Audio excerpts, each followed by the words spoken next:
Fala, turma! Olha só, hoje estamos aqui começando um projeto maravilhoso da Mandioca, podcast da Mandioca. Hoje a gente está aqui com o Rodrigo Marçal, que é o fundador dessa marca. E hoje a gente vai entender um pouco mais sobre a história do Rodrigo, a história da Mandioca, a expansão da marca, o que ele tem preparado aí para o futuro. E você tá comigo aqui nesse vídeo, tá comigo nesse episódio, vai poder curtir muito esse papo. Então, Rodrigo, primeiramente, obrigado pela oportunidade. Vamos falar hoje de mandioca. Bom dia, Pedro. Bom dia, clientes e consumidores e fãs da Mandioca. É um prazer estar recebendo vocês aqui diretamente aqui Na fonte, na produção da onde sai parte da mandioca que abastece o mercado. Show de bola. E Rodrigo, para a gente começar esse papo, eu queria primeiro perguntar para você o seguinte: o início da sua vida, da sua jornada. Quem é o Rodrigo? Onde você nasceu? Como foi sua infância, sua adolescência, estudo, trabalho? Conta um pouco pra gente. Bom, legal, Pedro. Bom tocar no assunto, né? Eu sou nascido e criado aqui nessa área. É uma área onde era do meu finado avô. E daqui eu passei praticamente toda a minha infância. Fui para a escola agrícola, estudei um tempo em São Vicente. Com 15 anos eu saí, fui embora estudar. E lá a gente, desde pequeno, tem o apego, aí, a proximidade com o campo. E começou. Aí terminei lá, fui fazer estágio numa área que eu também aprecio bastante, que é a parte de pecuária, mas nunca tirando o pé do campo. E aí, maior parte da minha trajetória profissional foi na área comercial, na parte de frigorífico. E aí, assim, a gente no dia a dia foi entendendo um pouco do mercado, observando as oportunidades, viu que tinha espaço e começou. Hoje eu sou casado, tenho 2 filhos, minha esposa está ali no fundo, ali nos bastidores ali, mas é minha grande parceira, minha grande companheira que me apoia, que briga comigo nos finais de semana, que ao invés de estar junto com ela, estar junto com a família, muitas vezes a gente está aqui dentro na área para poder garantir a produção, para poder tocar o negócio. Exige uma dedicação muito grande e é isso. Esse é um pouco do Rodrigo. Hoje eu me dedico 100% ao negócio da mandioca. É um sonho que eu tinha desde criança de empreender, de ter o próprio negócio e mais do que isso, da vontade de levar parte de tudo aquilo que eu aprendi nas grandes empresas para dentro de um negócio próprio. Show de bola. E, Rodrigo, onde a gente está? Que agora a edição vai colocar aí as imagens de drone para o pessoal entender. O município, que a gente não está em Rondonópolis. Não, a gente está em outra cidade. Exatamente. Não, nós não estamos em Rondonópolis. Nós estamos no município de São José do Povo, Mato Grosso. Aqui é uma área, região conhecida como a região da Água Preta. Fica aqui, nós estamos a mais ou menos 5 quilômetros de São José do Povo. É uma área que, quando meu avô veio do estado de São Paulo e abriu aqui, teve aqui nessa área teve desde plantação de arroz, plantação de algodão, plantação de gado e, por último, agora, plantação de mandioca. Então, São José do Povo, para quem não conhece, é uma cidadezinha com mais ou menos 3 mil habitantes, a cerca de 50 quilômetros de Rondonópolis. Show de bola. E qual que é o tamanho aqui da área? Hoje aqui nessa área, a gente está numa área de 25 hectares. Dessas 25 hectares, 15 são cultivadas com mandioca. As outras 10 está entre a parte de reserva e a parte de pecuária de corte. Mas também já conversando lá com meu pai e minha mãe para a gente poder tirar essa pecuária de corte aí e fazer virar tudo mandioca. Até porque o volume hoje que a gente comercializa e abastece o mercado, somente as 15 hectares não são suficientes. A gente precisa, hoje, fazendo uma conta por baixo, nós precisaríamos ter aí pelo menos 50 hectares plantadas sempre para poder conseguir abastecer o volume que a gente tem sem pensar em expansão, só com o que nós já temos. Show de bola. E Rodrigo, você falou um pouco sobre a sua vida, departamento comercial, já trabalhou em frigorífico e tudo mais, mas eu queria saber como que surge na sua vida o cultivo da mandioca. Como que acontece isso? Cara, o cultivo da mandioca, eu desde pequeno sempre tive o sonho de empreender. E quando vindo para cá hoje pela manhã, eu e minha esposa a gente ainda vinha comentando, né, que a possibilidade de erros e acertos para poder dar certo é de 30 acertos, 30 erros para um acerto. Eu acho que nós já passamos dos 30 erros, né? Tá na hora do acerto. Tá na hora do acerto. Então, a mandioca, ela surgiu muito... eu trabalhei no frigorífico e aí no dia a dia ali, um belo dia, meu tio aqui no sítio aqui também, tinha uma mandioca plantada e ele falou que ia vender para farinheira. E nessa farinheira, a gente conversando, tal, que preço que você vai vender? Ah, era um valor muito insignificante. Eu falei com ele, falei, tio, você não me dá um prazo para mim vender essa mandioca? Me vende essa mandioca e me dá um prazo que eu vou colocar ela no mercado. Não, tá bom.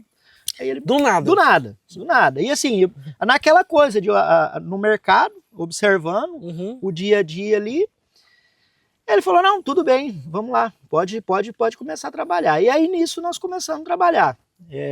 Eu estava recém-casado, com esposa para poder o negócio acontecer e tudo mais. E eu vi uma oportunidade.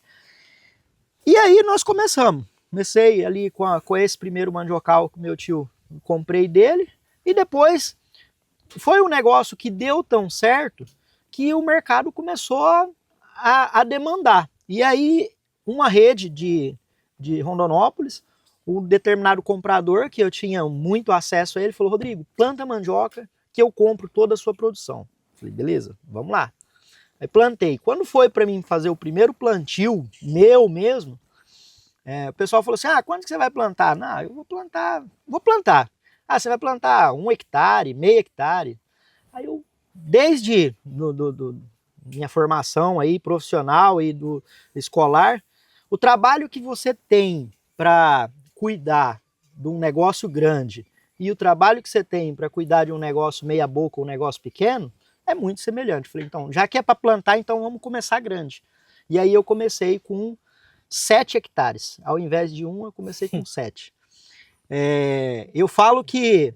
Eu não, né? Minha esposa fala que o melhor remédio para emagrecer é mandioca.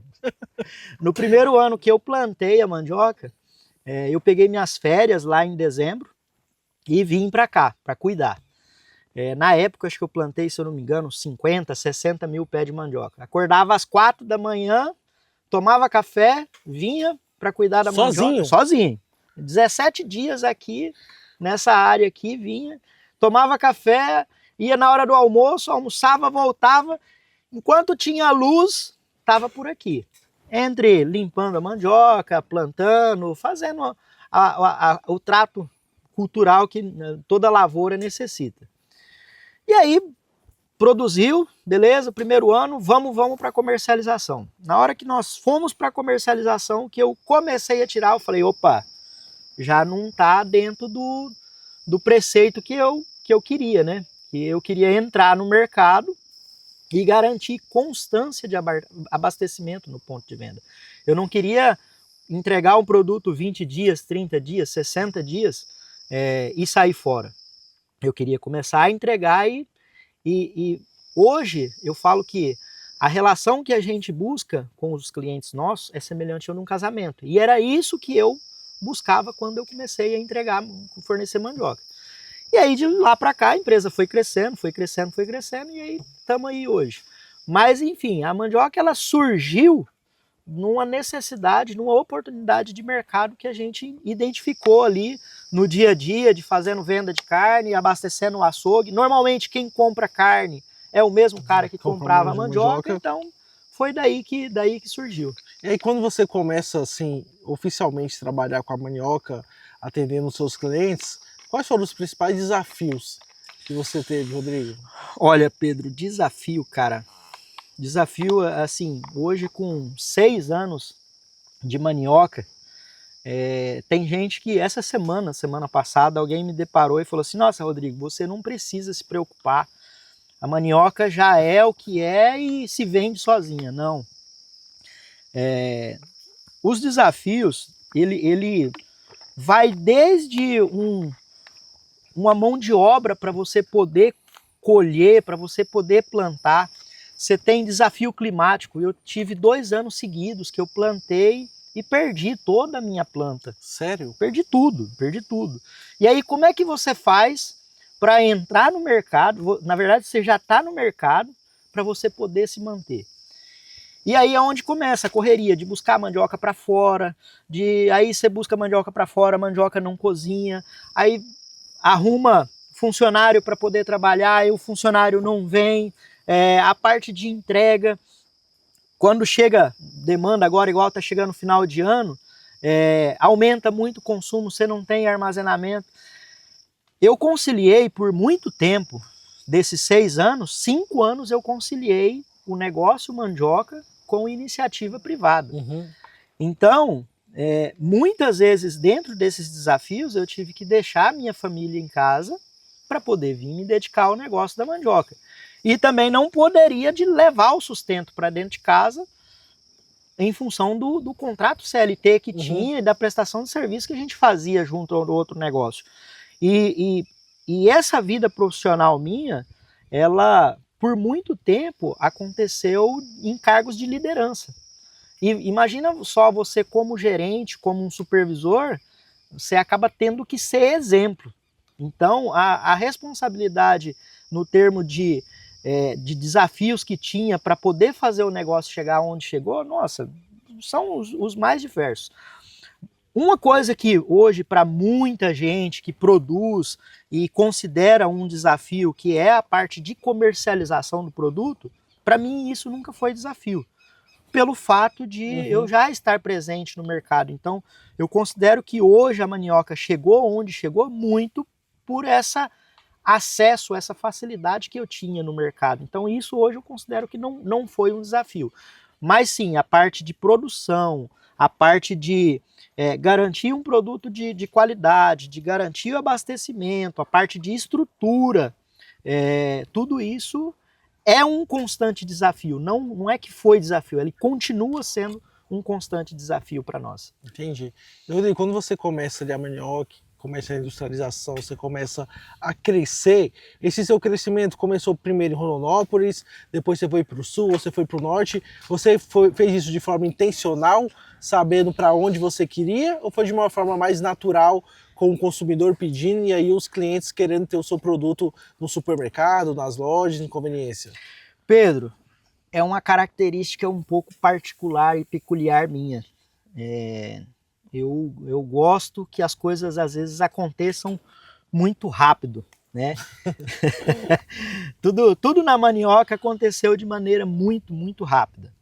Quando no primeiro ano que eu plantei, eu tinha a intenção de abrir e abastecer o mercado de Rondonópolis. E aí quando nós fomos efetivamente para a prática, eu vi que não seria possível. E ali eu comecei com alguns clientes estratégicos que eu tinha na época, alguns parceiros que estão desde o meu início, estão até hoje comigo, algumas cozinhas industriais, e ali a gente começou a fornecer essas empresas. Aos poucos foi crescendo. No primeiro ano que nós colocamos o produto nosso embalado, é aquela coisa, né? Como é que você começou? A hora que eu comecei a produzir, que eu vi que eu não teria volume o suficiente, eu segurei um pouco a minha entrada no mercado. Mas na hora que foi para mim entrar no mercado, eu falei, não, eu tenho que entrar com um produto diferente, tenho que entrar com uma embalagem diferente, tenho que entrar com um atendimento diferente. E aí isso foi acontecendo.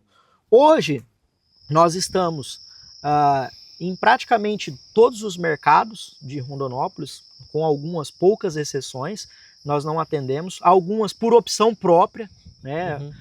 Que não vieram de encontro com a política comercial que a mandioca trabalha hoje, mas grande parte hoje a gente atende. Eu atendo Primavera do Leste, temos parceiros lá também, Paranatinga, que está a 300 quilômetros de Rondonópolis, nós mandamos para bastante gente lá.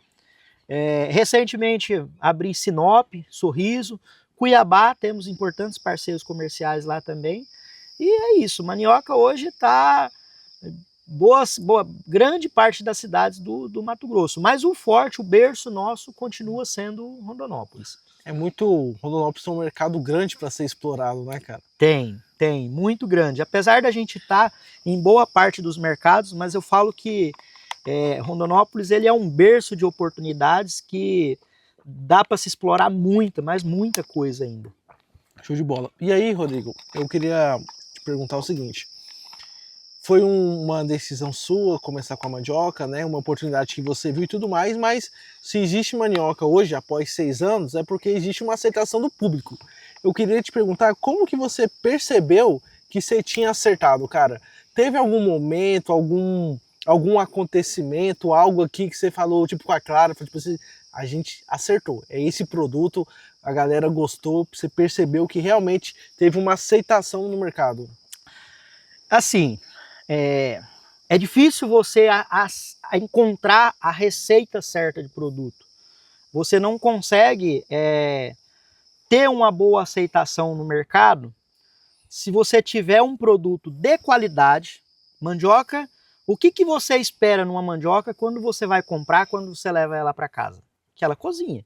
Tanto é que até um dos nossos nomes e slogans que está lá, e que nós temos isso já patenteado, que é da Manioca hoje, que é o slogan que cozinha. A marca que cozinha é da Manioca hoje. Então, assim, não é só a mandioca cozinhar. Você tem que ter, é um conjunto de elementos. Uma embalagem bonita, uma coisa que eu coloco muito hoje no meu dia a dia com a minha equipe, é abastecimento no ponto de venda, Pedro. O cliente, e aí quando a gente fala cliente, eu não falo o supermercadista ou o dono principalmente no ramo do supermercado. Não é o supermercadista ficar sem o produto. É o consumidor, é a dona de casa que está acostumada a ir lá no ponto de venda, comprar o nosso produto e chegar lá e não ter. Então, a gente conseguiu ver aí, e trazendo um pouco da realidade das grandes empresas, das deficiências que tinham num atendimento bem feito, num suporte ao cliente, num produto de qualidade, numa constância de fornecimento. Quando a gente juntou todos esses elementos e começou a colocar isso de maneira efetiva e contínua no mercado, a gente, acendeu uma luzinha, acho que nós estamos no caminho certo. E uma coisa que eu falo que hoje, muito que a Manioca se tornou, e é o que nós estamos fazendo hoje aqui, é promovendo a imagem, promovendo o produto, fazendo marketing. Desde o início, a Clara, minha esposa, ficava louca comigo. Rodrigo, você está gastando dinheiro com mais não sei o quê, você está gastando dinheiro com propaganda, está gastando dinheiro com rádio, mandioca tem só que cozinhar. Não, mandioca não tem só que cozinhar, mandioca tem outras particularidades e assim, a gente tem outros cases de sucesso que o produto falava que era só o produto que era e começou a fazer um trabalho de marketing e tudo mudou. Então, parte desse sucesso, a gente também acredita que teve aí essa participação do marketing de fazer. Então, eu falo, não existe uma receita de sucesso. É um conjunto de elementos, um conjunto de ações, um conjunto de uma série de coisas que junto vai refletir na aceitação, na boa aceitação do produto. Nós sempre priorizamos e sempre, todos os lotes hoje que chegam na empresa, a gente testa, cozinha, antes de mandar isso para o ponto de venda, mas vai acontecer um momento ou outro que vai ter uma mandioca que não cozinha. Às vezes, num pé que você tira, você tem, no mesmo pé, você tem raiz que cozinha e tem raiz que não cozinha. E não dá para você cozinhar todas as raízes para mandar para o consumidor. Então, mas quando isso acontece, Pedro, é até uma das coisas que nós fazemos, a gente devolve o dinheiro do consumidor. Se não devolve o dinheiro do consumidor, eu peço para alguém da minha equipe ou eu mesmo vou lá, pego um produto, 2 produtos, entregamos para o consumidor. É isso que a gente acredita que a Manioca trouxe essa aceitação e hoje é um produto bem aceito pelo consumidor. É por todo o carinho, todo o trabalho e dedicação que a gente tem no dia a dia. Show de bola. Rodrigo, e falando da nossa linha de produtos Manioca, mas acho que melhor do que falar é mostrar, né? Ô Nilson, traz pra gente aqui a mandioca. Essa aqui é a primeira, viu, É. Pedro? Essa é a origem de tudo. E essa é a que cozinha. Essa é a que cozinha, e aí é a mandioca churrasco. Que nada... Onde o brasileiro mais está acostumado a comer mandioca é no churrasco, né? É Então, verdade. quando nós criamos lá a marca e tudo mais, eu falei, cara, eu tenho que colocar alguma coisa que liga. Obrigado, Nilson. Porque vinha outros produtos, né? Ó, E eu falei, vamos tá criar. desmanchando, hein? Olha lá, ó. Dá pra ver na câmera aqui, ó. Daí, dá pra dar um zoom? Ó, tá bonito, hein, cara? Essa é a mandioca branca, da variedade camanducaia. Particularmente uma das variedades mais bem aceitas hoje no mercado de Rondonópolis. E aí aquela coisa, muda, né? Primavera do Leste, Bom demais. eu tenho um parceiro lá que só gosta de mandioca amarela. Então, trabalhando aí com todas as variedades para tentar atender o maior no público possível. A exigência de personalizado, né? Eu falo que hoje, a gente estava conversando há pouco aqui nos bastidores, hoje é muito direcionado os perfis de atendimento. Você tem uma pessoa que gosta da amarela, tem outra que gosta da branca, tem uma outra rosada aí que a gente já está buscando para poder colocar. Mas essa aqui é a mandioca churrasco. É uma mandioca tradicional. A tradicional, cortada em pedaços, congelada, Uhum. própria para fazer aí o churrasco que o brasileiro tanto aprecia.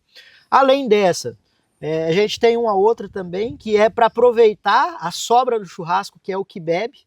É a mandioca cortadinha em cubos, ela vem pequenininha. O pessoal deve passar aí no vídeo para vocês.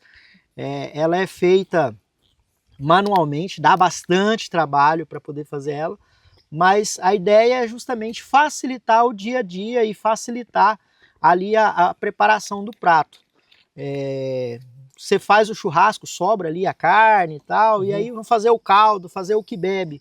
O pessoal normalmente conhece, ela já vem cortada os cubinhos, você corta a carne, coloca ela na panela e joga ela dentro ali e tá pronto, tá feito. Top. Para as donas de casa hoje, o pessoal gosta muito, muito dela. Aí nós temos, por uma ordem cronológica, né, até de lançamento de produto, depois dela nós trouxemos a mandioca ralada, que com esse negócio de mandioca descascada, sumiu a mandioca com casca do mercado. E o bolo de mandioca, mané pelado, que alguns conhecem, acabou sumindo. E aí, assim, não é uma tarefa fácil ralar mandioca. Pensando também na comodidade para a dona de casa, nós criamos a mandioca ralada, que já vem ali prontinha, a massa de mandioca ralada pronta para fazer o bolo. E aí, vamos lá, vamos continuando. Isso em 6 anos, vamos dando corpo ao negócio. E aí nós trouxemos a farinha biju. Essa farinha que a gente tem aqui, mandioca biju. Essa aqui... Hoje... Edição, dá para dar um zoom aí? Ou tá bom aqui, ó. A turma ver. A gente tem uma particularidade aí nessa farinha, que a grande maioria das outras empresas, elas embalam, a farinha ela é classificada por granulometria. A gente deixa o nosso grão médio aí, que é a granulometria nossa da média, ela quase próxima de uma grossa. Por quê? Remete um pouco à infância, para alguns aí que comiam farinha com leite, com açúcar, essa é uma farinha que dá para fazer. E principalmente aí para quem mato grossense, muito goiano, pessoal de Minas que gosta de um frango caipira, essa farinha aqui também é um espetáculo, sabor diferente, extremamente crocante. Top. Depois disso veio aí não está no portfólio da mandioca, mas é um produto hoje que a gente tem uma aceitação muito boa da dona de casa, que é a abóbora cabotiá. A gente descasca ela, faz os cubinhos, coloca ela na embalagem a vácuo, resfriada, e posiciona no mercado. E o mais recente, a caçulinha, a queridinha, a mandioca chips. Legal. Que é a mandioca crua frita no formato de batata Cara, chips. Isso aqui é bom de um jeito absurdo. Olha, Pedro, até chegar à perfeição desse produto, ao ponto desse produto aqui, foram muito estudo e muitos testes, até que nós conseguimos encontrar o ponto ideal, tanto de fritura, quanto de sal, numa série de coisas. E hoje esse é um produto que, visto que tem no mercado, a gente tem tido muito feedback positivo em relação à qualidade, em relação à crocância. É um produto hoje que ele não vai conservante, então a gente trabalha com a validade até relativamente curta dela aí, justamente para quê? Para ter sempre produto fresco no ponto de venda. Essa é uma particularidade que os produtos mandioca eles têm. A mandioca, depois de descascada e congelada, você consegue armazenar ela até 1 ano. Só que hoje o que a gente coloca no mercado é o prazo máximo de 1 semana de giro. Uau! Então o cliente que for adquirir produto mandioca, ele sempre vai adquirir aí produto fresco, não vai ser produto que vai estar ali há 3 meses, 4 meses, 5 meses congelado, que a gente sabe que com o passar do tempo acaba dando uma diferença aí para o produto natural, o que é fresco. Não perde qualidade, mas o sabor acaba dando uma diferenciadinha, então por isso que a gente prioriza sempre trabalhar com produto fresco no ponto de venda. Show. O editor, apareceu o barulho? Trec crocante? Cara, que trem bom. Ó, você que tá vendo aí, ó, você encontra isso aqui nos melhores supermercados aqui da cidade, da região. E se não tem, né, Rodrigo, você reclama com o gerente. Exatamente, assim, ó, exatamente. Cadê as chips da mandioca? Cara, isso aqui